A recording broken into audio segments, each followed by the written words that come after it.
गढ़ीन बड़ा लफरीन देखो ना गाँव के बाजार माँ। खैरा गढ़ीन बड़ा लफरीन देखो ना गाँव के बाजार माँ।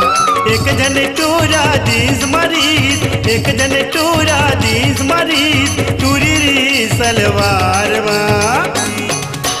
खैरा गढ़ीन बड़ा लफरीन देखो ना गाँव के बाजार माँ। खैरा गढ़ीन बड़ा लफरीन देखो ना गाँव के बाजार माँ।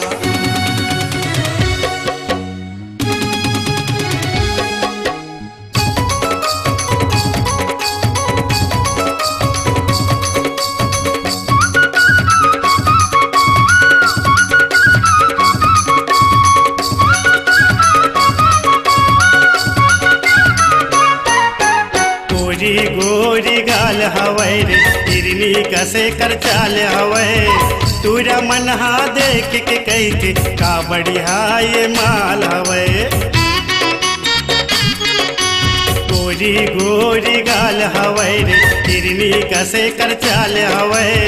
तूरा मनहा देख के कहते का बढ़िया ये माल हवै। कत को टूरा बैहा होगे, कत को टूरा बैहा होगे, ए टूरी के प्यार माँ। खैरा गढ़ीन बड़ा लफरीन देखो ना गाँव के बाजार माँ। खैरा गढ़ीन बड़ा लफरीन देखो ना गाँव के बाजार माँ।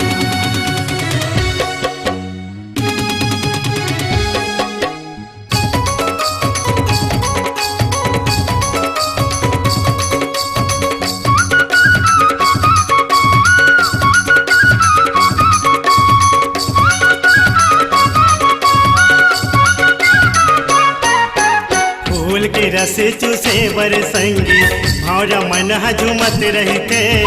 ए टूरी के आगू पाछू कतको टूरा मन घूमत रहते।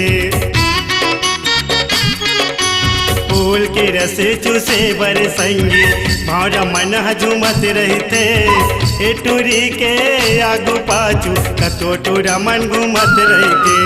कतको टूरा बैहा होगे, कतको टूरा बैहा होगे, ए टूरी के सिंगार माँ। खैरा गढ़ीन बड़ा लफरीन देखो ना गाँव के बाजार माँ।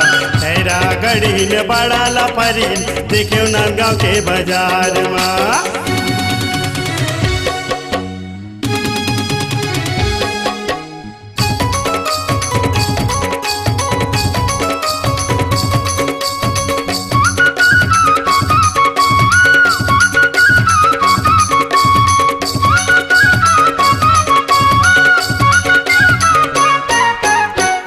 के नथली चम चम चमके आँखी दिखे कजरारी रे।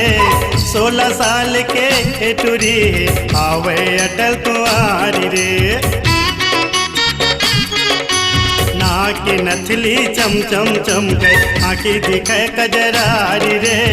16 साल के टूरी आवे अटल कुंवारी रे। तीरथ गंजीर बैहा होगे, तीरथ गंजीर बैहा होगे, ए टूरी के प्यार माँ। खैरा गढ़ीन बड़ा लफरीन देखो ना गाँव के बाजार माँ। खैरा गढ़ीन बड़ा लफरीन देखो ना गाँव के बाजार माँ। एक जन टूरा दीस मरीज, एक जन टूरा दीस मरीज, टूरी रीस सलवार माँ। खैरा गढ़ीन बड़ा लफरीन देखो ना गाँव के बाजार माँ। खैरा गढ़ीन बड़ा लफरीन देखो ना गाँव के बाजार माँ। देखो ना गाँव के बाजार माँ। देखो ना गाँव के बाजार माँ। देखो ना गाँव के बाजार माँ। देखो ना गाँव के बाजार माँ।